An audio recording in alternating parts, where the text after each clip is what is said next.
Olá, bem-vindos e bem-vindas, um bom dia a todos. Eu sou Denise Barbosa e estamos aqui mais uma vez ao vivo para mais um McKinsey Talks, que já se consolidou como um espaço para conversas ao vivo com os maiores experts do mundo sobre temas relevantes para a agenda de negócios. E o nosso tema de hoje é o futuro do Customer Service, ou Customer Experience, melhor dizendo, na área de saúde.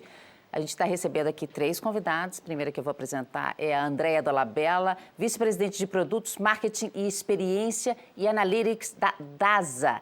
A DASA é um dos maiores ecossistemas de saúde da América Latina, englobando rede de medicina diagnóstica, hospitais e rede de saúde em cuidados. Andrea, muito bom dia para você. Bom dia, Denise. Tenho aqui também, aqui ao meu lado, aqui no estúdio, o Fabrício Dori, que é sócio da McKinsey em São Paulo, líder de Customer Experience e Design para a América Latina. Tudo bem, Fabrício? Tudo bem, Denise. Bom dia. Bom dia para você. E temos também remotamente a Juliana Caligiuri, que é sócia da McKinsey em São Paulo. Bom dia, Juliana. Bom dia, Denise. Prazer estar aqui com vocês. Prazer é todo nosso. Vale lembrar que vocês de casa podem fazer perguntas a qualquer momento usando o botão que fica à direita do seu vídeo, caso você esteja num computador, e embaixo da tela, caso você esteja num celular. Por favor, participem. A participação de vocês é fundamental. Vamos começar, Fabrício, com você? Vamos começar. Obrigado, Denise.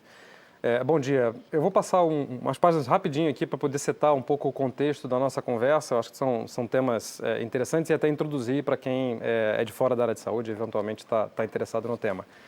Eu acho que, antes de mais nada, vale dizer que a experiência do cliente dá retorno, né? O que a gente vê é que as empresas são centradas no cliente, elas têm maior retorno, têm maior resiliência, elas se recuperam mais e mais rápido, né, em momentos de crise. Aqui está claríssimo, né, um estudo que a gente fez olhando no passado empresas, um pool de empresas, né, e a recuperação delas após a crise de 2008.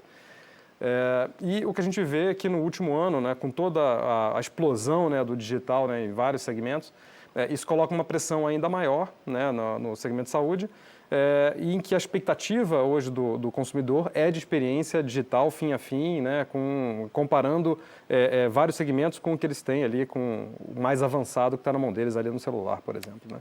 Então aqui só alguns exemplos do que aconteceu, né, eu não vou entrar no detalhe dos números aqui, mas dizendo que isso é entre todos os setores e está impactando cada vez mais agora o setor de saúde. O que a gente vê é que, na verdade, isso é uma pesquisa nossa que a gente fez, a gente vê que existe uma expectativa, um desejo do paciente, né, ou desejo do prestador de saúde de adotar tecnologia. Então, a gente vê, né, 70% dos consumidores gostariam de utilizar meios digitais para ter a escolha do médico, por exemplo. Ou 71% gostariam de utilizar o meio digital para acessar suas informações de saúde. Então, o que a gente vê é que existe uma propensão muito grande e um crescimento disso no futuro pós-pandemia também. E acho que como evidência, né, de tudo isso, para a gente ir além dos números, é mostrar um pouco de alguns exemplos de mercado. Então, passar rapidinho aqui, você vê alguns pontos que a gente vê em outros segmentos, né, por exemplo, blockchain, como uso para segurança de informação e de registro médico, por exemplo, a inteligência artificial. Inclusive, ontem na televisão teve um documentário falando exatamente do segmento de saúde, né, e o uso de inteligência artificial para diagnóstico rápido. Farmácia digital conectada, o próprio lançamento da Amazon, né, que está se conectando a um ecossistema maior de saúde. Enfim, tem diversos exemplos aqui de como o setor está se adaptando, né, globalmente a essas mudanças. Então, o que a gente vê é que a saúde cada vez mais se parece com o setor de serviços ou de produto de consumo, né? Então, tanto no uso de dados para insights, né, e influência do comportamento do consumidor, criação de lealdade, aumento de engajamento, né? Coisas que a gente normalmente trata no mundo de consumo, né, aparecendo no mundo da saúde. O segundo ponto, que é chegar no paciente onde ele está, né, o uso da telemedicina cada vez mais presente. E o terceiro é a personalização, que também é um tema que é muito comum em outros setores e que a gente agora começa a falar também no setor de saúde. Então, bom, muitas semelhanças, né, entre o que está acontecendo em diversos segmentos. E é o que a gente vê recentemente, essa explosão de empresas atacando, né, diversas áreas aqui de valor, como eu falei, telemedicina, o tratamento pediátrico, a farmácia, como a gente estava comentando, e assim em diante, né? E uma boa experiência do paciente, na verdade, traz impacto, né? Traz retorno, traz impacto. Então, a gente vê tanto a maior fidelização, resultados, enfim, não vou entrar no detalhe dos números aqui, mas para dizer que o impacto já é visto, né, e já é registrado, Porém, existem diversos desafios. Um deles ainda é a baixa adoção de tecnologia e a digitalização do setor, né, comparado com outros, inclusive abaixo da média global. Então, acho que, Denise, acho que era essa a introdução, eu queria colocar um pouco dos temas aqui e passar a bola aqui para a nossa discussão. Maravilha, obrigada, viu, Fabrício? Eu queria, então, pedir para a Andréia se apresentar um pouco mais, dizer quem é a Andréia, como é que depois de uma carreira longa no mercado financeiro, ela foi parar no setor de saúde e especialmente na DASA. Conta um pouquinho para a gente de você, Andréia. Bom, primeiro, obrigada, gente, por estar me recebendo aqui. Super bacana falar com vocês um pouco do que a gente está fazendo na DASA e da minha história, enfim, do que eu acredito e do nosso propósito. Eu cheguei na DASA em 2016 e no setor de saúde também, né? E eu venho do mercado financeiro, mais especificamente do mercado de consumos e meio de pagamento, que já é muito evoluído, tanto quando a gente fala de marketing, tecnologia, enfim, como o Fabrício comentou, lealdade, né, ferramentas de fidelização, carteira, e cheguei num setor super fragmentado, muito focado em evento, né? E que tinha um objetivo aqui de resolver, né, de gerar mais saúde. Mas, na verdade, o setor de saúde, ele trata a doença, né? E esse talvez seja o grande problema que a gente tem hoje no setor, né?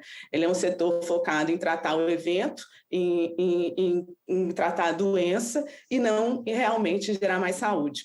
E aí essa jornada foi uma jornada de 2016 para cá, longa, de descobrimento da DASA, de qual era o nosso propósito e como é que a gente realmente ia gerar mais saúde. Que não era, naquele momento a gente se posicionava como a maior empresa de medicina diagnóstica, a gente era a maior empresa de medicina diagnóstica da América Latina, a gente não tinha uma rede de hospitais ainda integrada, e o nosso sonho era ser a maior empresa de medicina diagnóstica do mundo. Só que isso não resolvia, não transformava a saúde das pessoas. E a gente foi aprendendo isso ao longo do caminho. Em 2016, a gente começou uma transformação digital completa, né? Eu comecei em 2016 trabalhando com agendamento digital, e aí parece uma coisa tão simples, né? Agendar um exame online, para quem era do setor financeiro, mas no setor de saúde, isso em 2016 era uma grande inovação. Né? Ainda em muitos prestadores, né?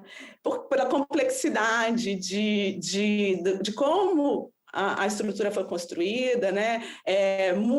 Muito focado em aquisição, em muitas marcas, enfim, um legado grande sistêmico. Então, de lá para cá, a gente foi aprendendo tanto em transformação digital, quanto uma transformação do que a gente queria ser como companhia, né? Qual era o nosso propósito, e começamos a entender que só fazer exame, só fazer diagnóstico, só tratar a doença, a gente não ia transformar a saúde das pessoas, né? E aí, de lá para cá, a gente evoluiu no conceito de ecossistema, chegando aonde a gente está hoje, que é, enfim, como o maior ecossistema em número de pessoas. A gente tem 20 milhões de pessoas que usam todos os anos os nossos serviços e com o posicionamento de uma rede integrada, que integra toda a jornada do paciente. Mas, enfim, foi uma jornada super longa ali, que começou com a transformação digital, começou a gente mudando o modelo de incentivo, entendendo que esse era o caminho, é parte do caminho, mas não ele não é completo, e, enfim, e chegamos onde a gente está hoje. Andréia, você já falou aqui bastante aí da DASA, mas eu queria que você explicasse um pouquinho mais, para quem não conhece, quem que é a empresa, as diferentes empresas que estão nesse guarda-chuva, as ambições da DASA, o tamanho. Conta para a gente mais, por favor.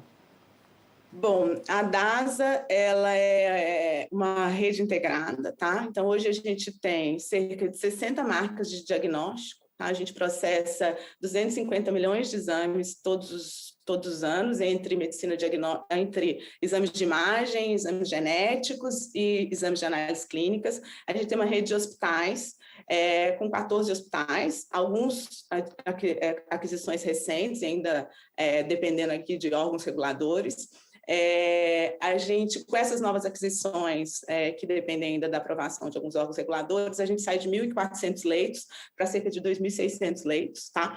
É a segunda maior rede de hospitais privados do Brasil e a primeira de medicina diagnóstica. A gente também tem cerca de 500 mil vidas de corretora, a gente tem uma corretora, na verdade 2 corretoras, tá? Muito voltada para a tecnologia, então a gente trabalha nessa ponta com a empresa também, que é um stakeholder super importante. A gente tem uma empresa de coordenação de cuidado, tá, que trata principalmente idosos e crônicos. A coordenação, a gente tem cerca de 300 mil vidas sob coordenação de cuidado, e aí muito focado em idosos e crônicos. E a gente tem rede de consultas, clínicas, atenção secundária, primária, a gente está em todos os elos da cadeia, tá? E tudo isso conectado através de tecnologia. A gente, para ter uma ideia, anualmente, a gente tem contato direto com cerca de 250 mil médicos, cerca de 50% dos médicos do Brasil.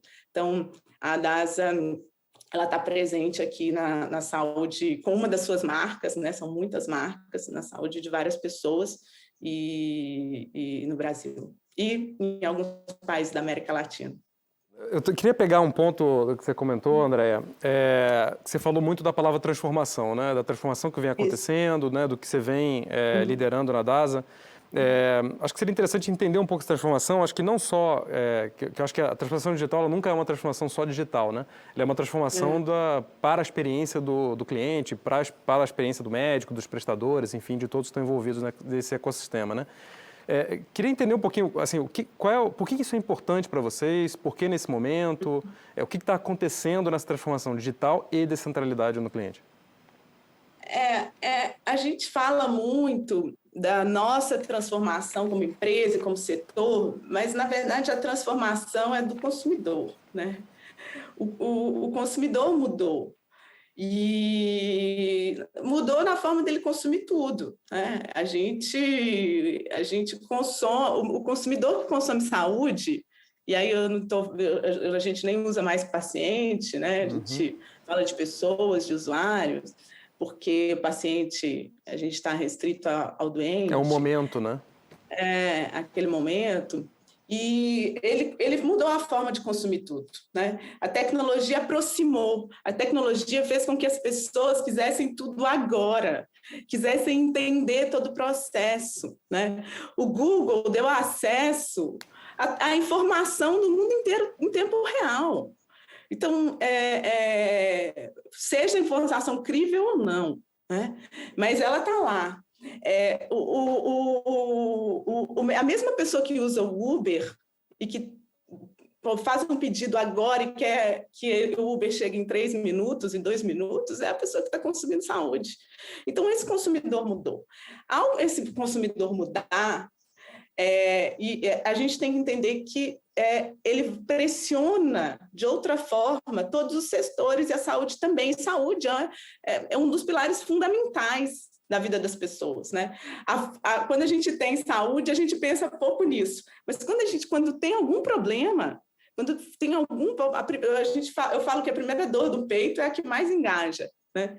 Então, assim, esse consumidor mudou, e com ele a tecnologia ajudou nessa mudança, né? A tecnologia impulsionou essa mudança. Então, o setor ele precisa mudar, ele precisa, e a centralidade no cliente faz isso, faz com que você comece a olhar o consumidor não pela ótica que a gente via anteriormente, como a ótica do médico, a ótica do cuidado, a ótica assistencial, a ótica do consumidor. O que ele quer, e o que ele quer agora. Ele quer personalizado, ele quer do jeito dele, ele quer entender. E se o médico não explica, ele vai buscar em um outro caminho, ele vai buscar um outro médico. O consumidor está diferente.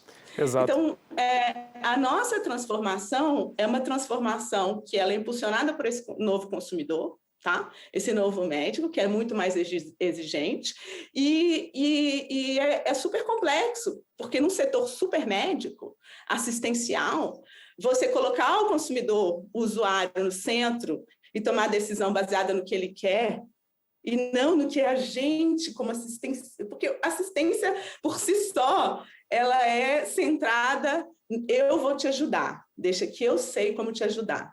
E, na verdade, o consumidor, às vezes, não, ele quer ser ajudado, mas ele quer escolher, ele quer ter opção, ele quer entender o que ele está fazendo. Né?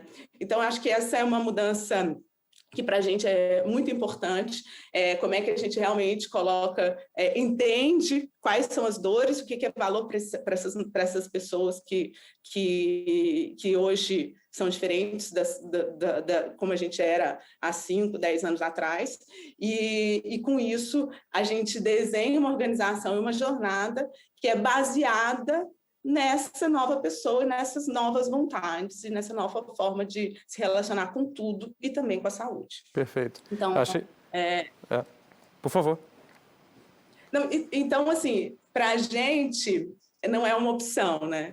Ela é uma necessidade mesmo dentro do nosso propósito de transformar a saúde. Mas um comentário só, André. Eu acho que eu concordo muito com essa sua visão de deixar de ser paciente, passar a ver como consumidor, mas isso eu lembro na minha época de saúde que era quase que um crime você não chamar paciente de paciente, né?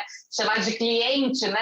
Era quase que você estava renegando a origem de assistência. Então, acho muito bacana essa visão, acho que é um consumidor, e ele é um consumidor que, como você disse, ele quer ser conhecido e quer tomar decisão, né? Então, gostei muito dessa sua ponderação.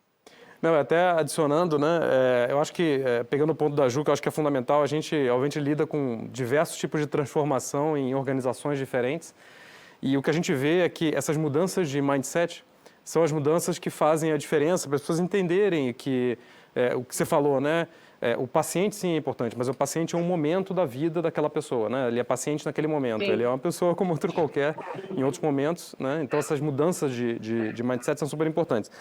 E uma coisa que a gente estava até conversando agora, antes mais cedo, né, da gente entrar aqui live, ontem passou um documentário na televisão que fala sobre uma empresa de saúde na Inglaterra, né, que vem puxando lá a inteligência artificial na saúde.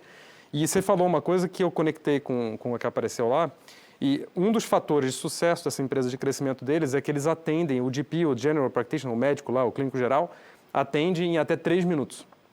O que é uma coisa inimaginável, né, quando você pensa no mundo da saúde, e ainda mais na Inglaterra, que tem um sistema grande, complexo, né, que tem suas burocracias, seus desafios, né, atender tanta gente. E eles atendem em 3 minutos e o centro, né, a clínica em que está testando essa tecnologia hoje é a de maior crescimento no país inteiro. Né? Então isso demonstra o poder, né, que isso tem para engajamento e a atenção e o que realmente o paciente quer ou a pessoa quer, né? Mas, e uma coisa interessante, Fabrício, é porque hoje a gente trabalha muito segmentação, né? Porque as pessoas são diferentes. Uhum. E também, quando a gente lida com uma massa de 20 milhões de pessoas buscando saúde, você tem que entender quais são aqueles grupos, que cada um tem um mindset, tem uma forma de agir. Então, a gente vê que tem, por exemplo, tem aqueles usuários que são aqueles que correm para o sistema, né? Então, qualquer dorzinho, ele corre para o sistema, está sempre no pronto-socorro, enfim, está sempre fazendo exame e tal. Tem aquele que corre do sistema, né?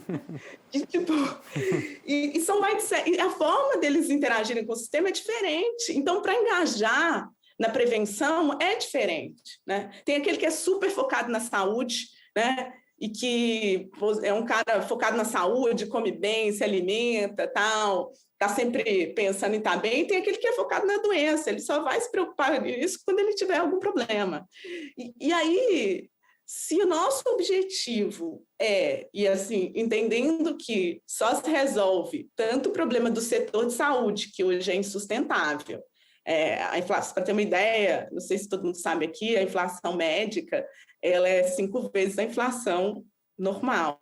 Então, é uma boca do jacaré, é impossível manter o setor desse jeito. Só que o paciente, o usuário está perdido, né? Ele vai para todo lugar, ele não sabe o que fazer. Ele precisa se engajar numa precoce, né? Na prevenção.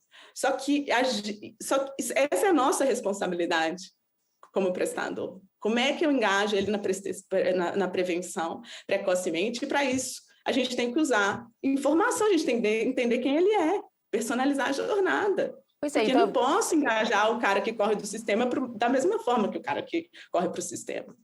São formas diferentes. Vou pegar esse gancho e vou te perguntar, Fabrício, qual que é o papel, então, do marketing nessa transformação que vocês estão falando? Perfeito.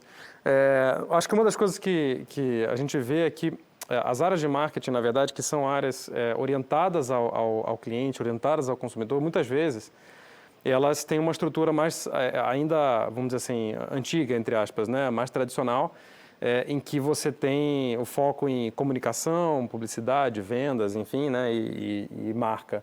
E o que eu achei surpreendente, né, naquela conversa que a gente teve foi como você estruturou a tua área, que eu achei super visionário, de juntar ali profissionais diferentes, conhecimentos diferentes, mas que no final das contas é o que você precisa hoje para poder entender a jornada de fim a fim, o funil de fim a fim, né?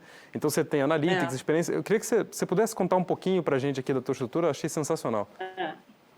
Bom, você diz tudo, assim, o foco é o consumidor, é o usuário. Então, a DASA tem 40 mil funcionários, é gigante. Tem muita área médica, né? Há muita área de operação, né? Enfim, tocar o business. E o meu objetivo aqui como área é sempre estar olhando o cliente, estar sempre olhando o consumidor, estar com esse foco nessa jornada integrada, integrando tudo, porque são business que tem que ser administrados separados, mas como é que eu olho de uma forma integral? E aí, marketing e branding, é claro, é um pedaço importante, porque é como a gente se comunica e dá clareza do que a gente é externamente. Tá? Esse é um pedaço da equação. Então, dentro da minha estrutura, eu tenho uma área de marketing que realmente é focada em como se comunicar, em como ter consistência na comunicação, em como ter clareza, nessa coerência, para o consumidor entender, né? Para o médico entender o que a gente é e ele ter certeza sobre isso. Né? Sempre de uma forma muito consistente. Mas isso é só um pedaço, não adianta eu ter consistência na comunicação e internamente enfim, a experiência ser diferente do que eu comunico. Que esse talvez seja o grande ponto aqui das organizações. Né? Ela, do ponto de vista de branding, é maravilhoso. Internamente, está descolado do que você faz. Então, eu tenho uma área que eu acho, contando um pouco aqui da minha estrutura, como você perguntou, que é a área de experiência e design. Tá? O foco de experiência e design é conhecer essa jornada, então, muito um foco de pesquisa, de gerar insight, de service design, que é olhar a jornada como um todo integrada da saúde, e não o processo, porque o processo tem vários furos, né? Sim, a jornada, porque aí a gente mapeia as dores, e é lógico a parte de design digital, porque a gente conecta ali toda a jornada digital com a jornada física das nossas operações e das impossíveis parceiros, tá? Aí eu tenho uma outra área que é a parte de produtos digitais, que é efetivamente a gente desenvolve, a gente tem uma plataforma que chama Nave, tá? É uma plataforma que ajuda o paciente e o médico, ela é multicanal e é do médico e do paciente, se conectar, ajuda o médico e o paciente a se conectarem, tá? Porque o nosso objetivo aqui é prevenção, né? E prevenção eu trazer ele para baixa complexidade e tirar ele do pronto-socorro, que ele vá só na hora que está muito complicado. Então, a área de produtos digitais, ela é muito focada no desenvolvimento do Nave, que é essa plataforma que ajuda as pessoas a navegarem no ecossistema de saúde, a ter acesso centralizado a tudo, a todos os exames, a telemedicina, enfim, a prontuário, a alertas de saúde, né, dados de analytics, como é que eu engajo uma pessoa? Eu engajo dizendo para ela o que ela tem que fazer, dizendo para o médico de uma forma mais simples o que está acontecendo com o paciente dele. A gente sabe que no Brasil os pacientes são desengajados, cada hora eles vão no médico, vão no pronto-socorro. Muito fragmentado, né? A gente tem vários hospitais, 55% do volume de que a gente recebe no hospital é baixa complexidade, poderia estar sendo resolvido em outro lugar.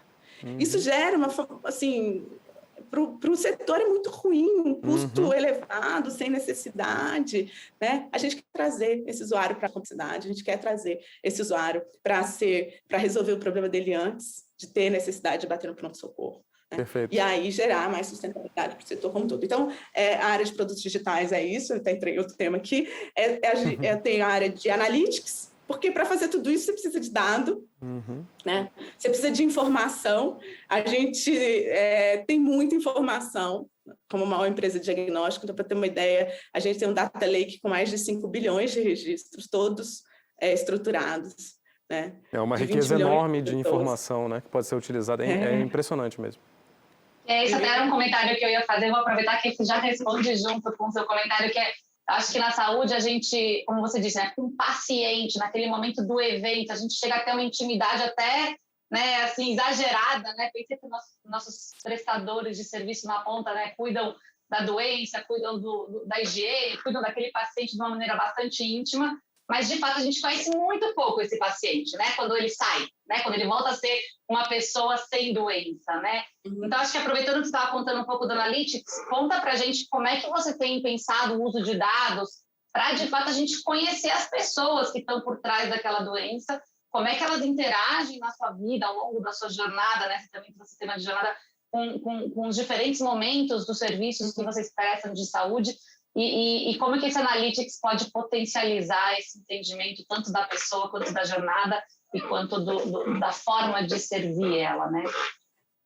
O dado é o grande transformador da indústria, né? Vai ser ele que vai transformar. Mas não adianta só dado, né? Ele tem que estar estruturado, ele tem que estar acionável. Então, esse é o nosso desafio. Então, a gente passou os últimos 4 anos trabalhando na estruturação do Data Lake, desse data lake de 5 bilhões de registros, na estruturação do dado. Então, a gente tem um time super robusto de analytics, o mais robusto aqui no setor de saúde. A gente tem cerca de 90 cientistas de dados, então é um time super robusto, trabalha com todos os tipos desde redes neurais, machine learning, AI, enfim, AI clínico.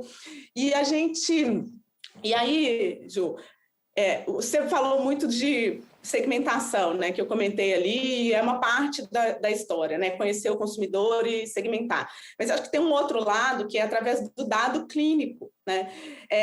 Então, a gente trabalha alguns caminhos. Então, o primeiro a gente trabalha muito com a utilização de dado para identificar gap, tá? Gap de cuidado, gap de rastreio, e aí eu consigo acionar o médico no momento certo. Então, por exemplo, a gente sabe quem são os diabéticos, quem ele é, quem vai se tornar diabético, né? Qual é o nível da diabetes, se ele está se cuidando ou não. Um paciente diabético que tem uma glicemia acima de 8, ele vai parar no pronto-socorro, ele vai parar no hospital se ele estiver descompensado. E o custo dele vai ser maior, porque a complicação dele vai ser maior. Então, assim, esse paciente precisa voltar no médico, ele precisa fazer um acompanhamento para não complicar. E não complicar é bom para ele, é bom para o médico que engaja ele, é bom para o setor, porque é mais sustentável. Enfim, é bom para todos. É bom para a gente, porque tem uma proposta de valor, né? Incrível que eu estou trazendo mais saúde para o paciente. Então, a gente sabe quem são mulheres, por exemplo, que tinham que fazer mamografia e que estão em idade que não fizeram.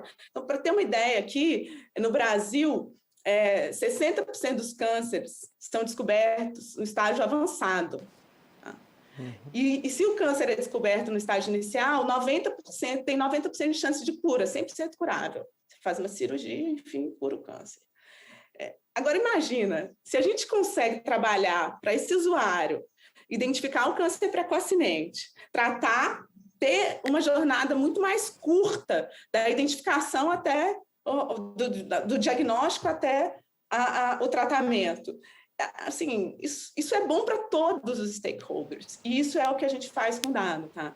Então, além de utilizar os dados para acionar alertas, engajar o paciente junto ao médico, para alguns exemplos que eu dei, a gente faz muito AI clínico também, gerando eficiência. Por exemplo, desenvolvemos um algoritmo agora que no pronto-socorro, no Covid, o algoritmo identifica na hora, na tomografia, qual que é o percentual de acometimento do pulmão. E aí isso reduz muito o tempo de diagnóstico que a gente faz com aquele paciente, né? Temos algoritmos também de ressonância, que também reduz o tempo que você fica numa ressonância, 30 minutos, 15, 20, 30 minutos, porque ela tem muito ruído. Então, o algoritmo tira o ruído, você tem que ficar 3 minutos, é muito mais eficiente. Então, temos também, trabalhamos com AI, com algoritmos que você, através de um exame, que é para um fim, você identifica algum outro tipo de doença com o algoritmo, por exemplo, exame de osteoporose, identificando risco cardiovascular. Então, que gera eficiência, gera mais saúde.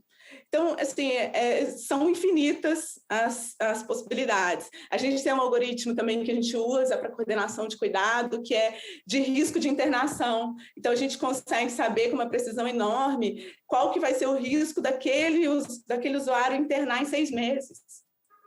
Então, a gente consegue trabalhar a prevenção daquele usuário, né? Enfim, acho que são inúmeros usos para dados, e esse é realmente o caminho da personalização. E, Fabrício, queria saber também a sua opinião, né, dos desafios para a adoção de tecnologias no setor de saúde. É muito interessante te ouvir, Andréa, porque tem tantos benefícios, né? E tem tanto a ser explorado, tanto valor a ser criado, né? E quando a gente fez um estudo exatamente sobre a adoção de tecnologia na saúde, e a gente viu que tem 4 elementos aqui que foram os principais, saíram pesquisa com algumas milhares de médicos e prestadores nos Estados Unidos. Cultura, mentalidade, organização e governança. Quer dizer, nenhum deles é um problema de tecnologia, né? Não, Você concorda com esses pontos? Você acha que você acha disso, né? É curioso, né? Eu acho que são esses os pontos, tá, Fabrício? Mas existe, assim, para mim, cultura é número 1. Porque governança e estrutura, é lógico que a ajuda, né? Faz parte. Faz parte. Tem que ter realmente uma estrutura que potencialize a multifuncionalidade, né? Que, enfim, tem que ter uma governança que foque na diversidade, que foque enfim, tudo isso tem que acontecer. Mas, cara, se você não tem mais de certo nas pessoas, se elas não estão indo para o mesmo lugar, não adianta. Entende? Então, assim, a questão do mindset, da cultura, é a grande mudança. Você pode colocar todo mundo numa estrutura perfeita, numa governança que funciona, assim, ainda sem o mindset, é difícil se transformar. Então, acho que a grande transformação é a transformação cultural. Quando a gente fala de centralidade em cliente, né? Entender realmente o que isso significa, não a centralidade do cliente, não é o que eu acho que o cliente acha, né? Ou o que vai me gerar receita, ou, enfim, como eu fazia antes. É diferente disso. E, Juliana, isso é complexo. Desculpa, André, só queria ouvir da Juliana quais os setores que ela vê maior potencial de transformação. Eu acho que na saúde, como o André está trazendo, né, a gente está tendo uma transformação em tantas vertentes e tantas possibilidades. Um grande desafio, concordo plenamente, André, que o desafio de mudar a cabeça tem, né? Você tem 40 mil funcionários, colaboradores, médicos, enfermeiras, que estavam acostumados a fazer de um jeito e tem que pensar de outro, né? E vai desde coisas simples como a telemedicina, que é um canal, né? Você deveria ser tratado como mais um canal de acesso ao consumidor, mas muda a forma como esse médico, essa enfermeira e esse consumidor tem que interagir, né? Passa pelo grande desafio da construção do ecossistema, né? De você ajudar essa navegação a acontecer, ajudar o paciente a saber em que momento ele vai aonde, que tipo de serviço. E aí eu concordo muito com o que a André trouxe da inteligência artificial, né? Pensa que a gente já tem coisas gigantescas acontecendo na saúde hoje, mas tem ainda 1 milhão de possibilidades. Eu vou dar alguns exemplos que eu vi pessoalmente que eu achei incríveis. Por exemplo, imagina um médico em Miami fazer uma cirurgia num soldado que teve uma explosão numa mina, numa guerra. Essa cirurgia está sendo executada por um cardiologista clínico que não tem habilidade cirúrgica, e o cirurgião de Miami está, através de um robô e de né, numa comunicação de dados, conseguindo enxergar e fazer a cirurgia junto no real time. É incrível. Só que isso é tão ainda limitante, né? Ainda estamos falando de um cara que talvez tenha uma especialização, uma capacidade que consegue fazer isso. Imagina se a gente consegue ter inteligência artificial, você tem vários robôs ajudando essas cirurgias a serem executadas, mesmo por pessoas que não tiveram o devido treinamento. Acho que a Andrea trouxe um outro exemplo, né, da medicina diagnóstica, que também acho que tem infinitas possibilidades, né, não só o diagnóstico ser feito mais rápido, mas pensa no médico oncologista, não ter que estudar todos os potenciais quimioterápicos que ele pode usar para o câncer, isso já vir, né, para ele com inteligência artificial e ele focar em melhorar a experiência, a confiança, a segurança, a mentalidade do paciente para enfrentar aquele momento tão difícil. Então, de novo, acho que a medicina está numa revolução, a gente vê várias tendências das ferramentas mais básicas do dia a dia, como a telemedicina, o agendamento online, coisas do gênero, passando pela construção de jornada e passando por, aí sim, o uso de dados em escala para engajar aquele consumidor no seu cuidado, né? Muitas vezes, quando o consumidor sai do hospital com uma doença crônica, ele não toma um medicamento adequado, ele não consegue fazer o exercício, ele não se alimenta, e esse tipo de tecnologia pode promover com que ele se engaje no seu próprio cuidado, né? Que ele vire accountable, né? Ele seja responsável pelo desfecho que ele vai ter. Então, eu sou, assim, apaixonada por essas tendências. É muito difícil. É muito difícil. O setor é muito complexo, ele é muito fragmentado. Né? Quando a gente fala de uma mudança de mindset, que a gente estava falando antes, e voltar disso, são coisas muito simples. Quando eu, por exemplo, eu tenho um médico, vamos dar um exemplo, a gente tem, sei lá, 6 mil médicos dentro da NASA e 8 mil, o médico que está fazendo um exame, ele pode ali ser responsável só pela realização do exame e dar o melhor laudo possível, né? E de altíssima qualidade, que é o grande objetivo que o médico está fazendo. Pô, ele está ali fazendo o melhor laudo do exame. Ou ele pode ser responsável pela saúde do paciente. Então, é uma mudança de mindset. Total, e ele se sente, se eu consigo fazer com que esse médico seja responsável, que ele vai continuar dando o melhor laudo. Mas se ele identificar ali alguma imagem que pode ser um câncer, ele vai ligar para o médico do paciente, ele vai garantir que aquele diagnóstico seja feito o mais rápido possível para salvar uma vida. Então, assim, é muito diferente o mindset de quando você é responsável pela jornada, pela saúde, do que pelo evento. Exato, isso é então, perfeito. Então, você fala ali... então, assim, o setor é responsável pelo evento, gente. Esse é um grande problema. E você tem toda a razão, porque é uma mudança imensa para uma população também muito grande, muito acostumada a um jeito de fazer, né? Então, o desafio cultural é completo, mas, de novo, eu ia falar que ele é muito apaixonante, porque se você consegue, né, na hora que você consegue, esse médico clica, essa enfermeira clica, esse paciente percebe o poder dele tomar conta da sua própria saúde, eu acho que aí você, como você falou, você transforma um dos setores talvez mais cruciais e essenciais da nossa vida, né? A gente aprendeu com essa pandemia quanto que a nossa saúde é o ponto, talvez, primário de necessidade de uma pessoa. Esse exemplo que você deu, o paciente saiu do hospital, a responsabilidade do hospital dele se manter saudável. E não, saiu do hospital, fiz a melhor cirurgia do dia, foi perfeita. Tchau. Ele não tomou o remédio, ele não fez o pós-cirúrgico, e aí? Não, e muitas vezes assim, hoje não tem joelho, né? E não tem nem a plataforma, muitas vezes, para você manter o contato, não é? Porque a gente fala, no mundo do consumo, a gente fala muito do engajamento, do mobile como centro da tua vida, né? O mobile como centro, pode ser o centro da tua vida médica, né? E você ter os teus dados ali, você tem engajamento de fato, né? Recorrente, passar dados. Tem que ter, porque, primeiro, a vida é digital, gente, todo mundo está com celular. Então, na saúde, a pessoa é única. A mulher vai engravidar ou não, vai ficar diabético, certamente, vai ter um evento, vai ter que ter uma cirurgia eletiva. É a mesma pessoa, os dados estão ali integrados. Assim, gera muito mais saúde você ter uma jornada inteira no seu celular, onde, independente de qual caminho você está indo, isso está integrado, as pessoas sabem qual é o seu histórico, você sabe qual é o seu histórico, você sabe o que fazer, você tem acesso fácil para baixa complexidade, principalmente, para não precisar, para atuar na prevenção e para não precisar utilizar uma estrutura de alta complexidade sem necessidade. Então, assim, realmente isso que o Fabrício falou ter a jornada inteira em um único canal é muito transformador. E em outros setores isso é tão simples, né? Gente, está super interessante ouvir vocês aqui, mas eu queria já passar para as perguntas da audiência, para dar tempo de a gente fazer pelo menos uma. Ó, tem uma pergunta aqui para você, Andréia. Enquanto usuários exigem a melhor experiência, pagadores continuam pressionando por redução do custo. Como o prestador se posiciona entre essas duas visões? Essas visões são totalmente convergentes, né? Porque, como eu comentei, o setor é super ineficiente, vem perdendo vidas. Então, assim, não sei se vocês sabem, aqui no setor de saúde a gente vem perdendo vidas há muitos anos, vidas na saúde privada, né?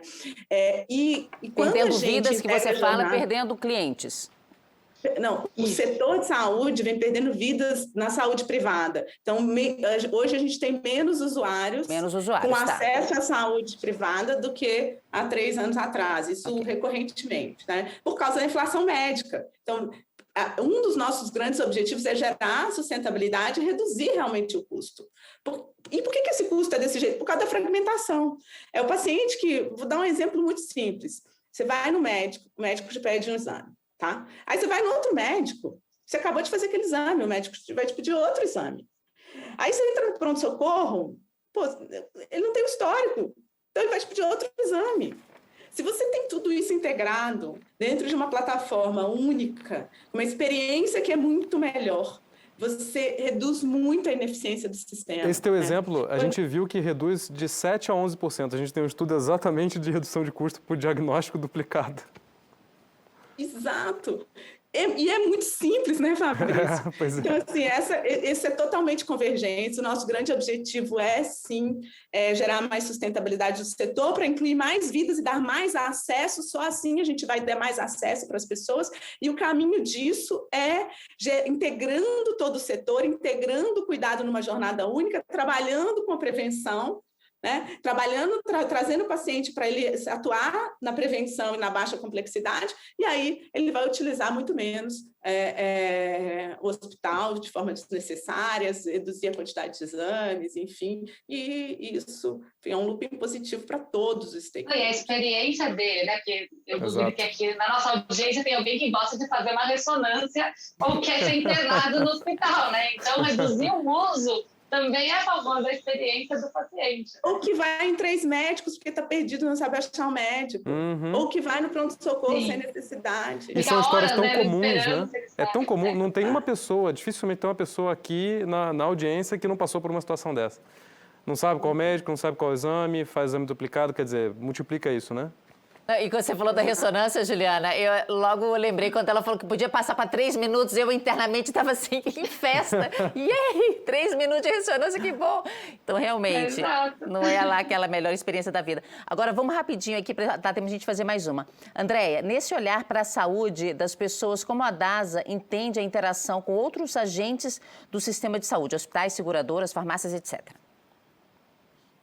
Bom, a gente interage com vários stakeholders da saúde, tá? Então, com hospitais, a gente tem a nossa própria rede de hospitais, mas a gente também atua com uma rede parceira de hospitais, então a gente presta serviço de diagnóstico para cerca de 100 hospitais parceiros, com todas as seguradoras, né? São os nossos grandes parceiros, né? Todas as seguradoras, todas as operadoras de saúde, medicina de grupo. Então, assim, o ecossistema de saúde ele é complexo, porque eles são vários stakeholders, enfim. Então, a gente tem um contato direto com o paciente, direto com o médico. E a operadora é um stakeholder super importante, porque ela que garante o acesso a esses usuários. A gente aqui, como prestador no meio disso, o nosso grande objetivo é como é que a gente, ao fornecer uma melhor experiência, trabalhando mais a prevenção, trazendo mais coordenação para o sistema, que o usuário saiba o que fazer e o médico também, a gente reduza o custo assistencial hoje, que é muito alto, e principalmente o custo do desperdício, ou da utilização indevida, ou da complicação que poderia ser evitada com prevenção, e com isso a gente gera muito valor para as operadoras também. Então, a gente atua assim com todos esses stakeholders enfim, gerando valor para todos eles como um ecossistema. Olha, eu queria muito agradecer a presença de vocês, Andréia, Juliana, Fabrício. Foi engraçado que era assim, é um programa sobre saúde, né? E ficou super empolgante. Assim, foi muito legal ver vocês apaixonados pelo tema. Muito legal sair daqui com vontade de me cuidar. Já vou direto ver meus exames e colocar tudo em dia. Então, mais uma vez, Juliana, André, Fabrício, super obrigada. A você de casa, que ficou aqui com a gente os 45 minutos. A gente estourou um pouquinho. Não estouramos não, a gente está em cima da hora. Muitíssimo obrigada pela sua presença. Quem mandou as perguntas, muito obrigada também. Para você assistir as sessões anteriores, vá ao mckinseytalks.com e essa sessão de hoje também vai estar lá disponível na segunda-feira.